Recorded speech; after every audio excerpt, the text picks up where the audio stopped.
Friends, आज हम चर्चा करेंगे क्रिप्टो करेंसी। क्रिप्टो करेंसी एक नया वर्ड है जो अभी अभी ज्यादा सुनाई देने लगा है।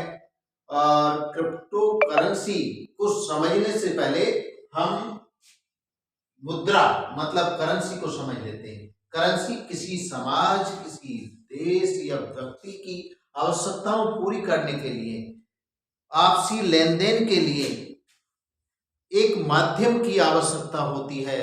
उस माध्यम को मुद्रा कहा जाता है। जैसे भारत में हम कोई सामान खरीदना चाहते हैं तो उस सामान के बदले हमें रुपया देना होगा। कपड़ा खरीदें तो, अनाज खरीदें तब, या कोई दूसरे सामान खरीदें तब भी हमें उसका भुगतान रुपए में करना पड़ेगा। अगर हम यही काम जाकर अमेरिका में करें, अमेरिका में जाकर अगर हम ये काम करते तो वहां पर खरीदना पर हमें रुपए से काम नहीं चलेगा, वहां पर हमें डॉलर में भुगतान करना पड़ेगा। तो डॉलर वहां की मुद्रा है। और अगर हम यूरोप में जाएं तो वहां का भुगतान यूरो में करना पड़ेगा। अगर अरब में जाएं तो वहां का भुगतान रियाल में करना पड़ेगा। इसी तरह से अलग अलग देशों की अलग अलग मुद्राएं हैं जहां जो वहां पर क्रय विक्रय में हेल्प करती हैं, और हेल्प ही नहीं करती बल्कि क्रय विक्रय का माध्यम है, विनिमय का माध्यम है मुद्रा। अब ये क्रिप्टो करेंसी क्या है? क्रिप्टो एक वर्ड है लैटिन भाषा का। लैटिन भाषा में क्रिप्टो का अर्थ होता है गुप्त, छुपा हुआ। तो और करंट भी, जो करेंसी वर्ड है ये भी करंट से आया है। करंट भी एक लैटिन भाषा का शब्द है जिसका मतलब होता है पैसा, रुपया। तो ऐसा मतलब छुपा हुआ रुपया या छुपा हुआ पैसा जो होता है उसे क्रिप्टो करेंसी कहा जाता है। ये नाम आप कैसे इतना प्रचलन में है? क्रिप्टो करेंसी एक डिजिटल मुद्रा के रूप में आई है। और इसका मैं जिक्र क्यों कर रहा हूं? इसका जिक्र इसलिए कर रहा हूं कि ये अभी अभी जो भारत सरकार ने संसद में अपना बजट पेश किया तो वहां एक जिक्र आया क्रिप्टो करेंसी का, और क्रिप्टो करेंसी पर भारत सरकार ने 30% का टैक्स लगा दिया। उससे पहले चर्चाएं थी कि भारत सरकार क्रिप्टो करेंसी पर प्रतिबंध लगाना चाहती है और उसके प्रतिबंध लगाने के लिए एक विधेयक लाना चाहती है। लेकिन फिलहाल विधेयक न लाकर क्रिप्टो करेंसी को हतोत्साहित करने के लिए भारत सरकार ने क्रिप्टो करेंसी पर 30% का टैक्स लगा दिया है।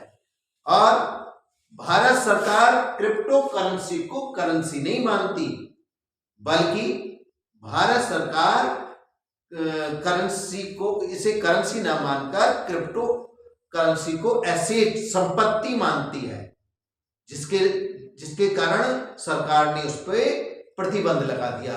और भारत सरकार का कहना यह है कि भारत सरकार अपनी डिजिटल मुद्रा अर्थात रुपए को, आरबीआई एक डिजिटल रुपया निकालेगा, वो भारत में प्रचलन में आएगा। और इसको और अधिक समझने के लिए हम दो चीजों की तुलना करते हैं। एक जो भौतिक मुद्रा है जैसे रुपया है, डॉलर है, और दूसरी जो क्रिप्टो करेंसी है। क्रिप्टो करेंसी जो होती है एक डिजिटल मुद्रा होती है जिसका उपयोग कंप्यूटर नेटवर्क के द्वारा ऑनलाइन विनिमय, एक्सचेंज के माध्यम के रूप में किया जाता है। इसके द्वारा भी हम, क्रिप्टो करेंसी के द्वारा भी हम कुछ वस्तुओं को खरीद सकते हैं, सर्विस को खरीद सकते हैं, उसका भुगतान ऑनलाइन कर सकते हैं।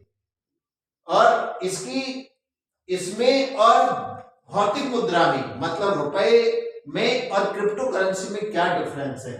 जो भौतिक मुद्रा होती है जैसे रुपया है, पैसा है, डॉलर है, या पौंड है, रूबल है, रियाल है, इन्हें हम देख सकते हैं, छू सकते हैं, और सरकार के नियमों के अनुसार अपने पास उन्हें संग्रहित भी कर सकते हैं। लेकिन जो आभासी मुद्रा, इस डिजिटल करेंसी क्रिप्टो करेंसी को आभासी मुद्रा कहा जा सकता है। आभासी मुद्रा क्यों? क्योंकि ये दिखाई नहीं देती, इसे ना तो देख सकते हैं हम, ना छू सकते हैं, ना ही अपने पास संग्रहित कर सकते हैं, इसे अपने पास रख भी नहीं सकते।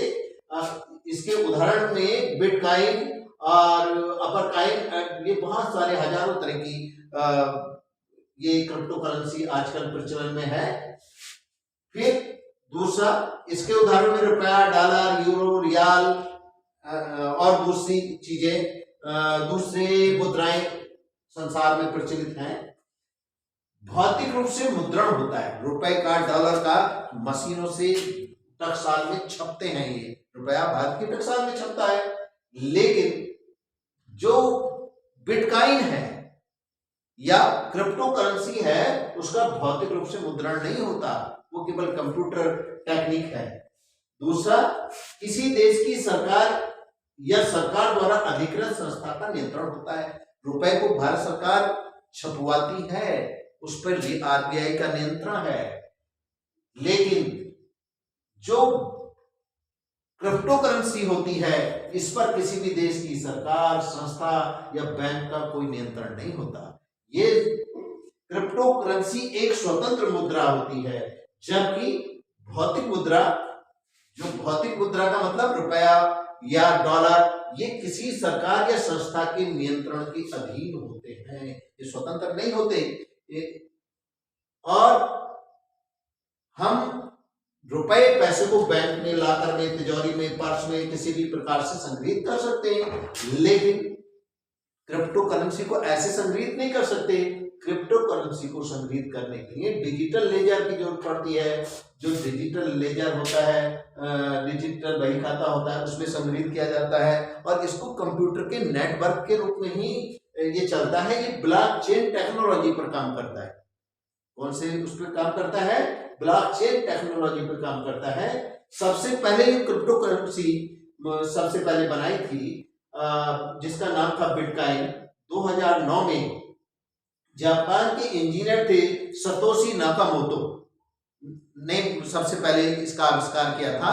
और इस समय पे तो हजारों तरह की जो क्रिप्टो करेंसी है वो बाजार में प्रचलन में है, लेकिन क्रिप्टो करेंसी का यूज वैसे तो सुरक्षित बताया जाता है, लेकिन भारत सरकार इसे पूरी तरह से मान्यता नहीं देती है और उसी के नियमानुसार उसने हतोत्साहित करने के लिए ही उस पर 30% का टैक्स लगाया है।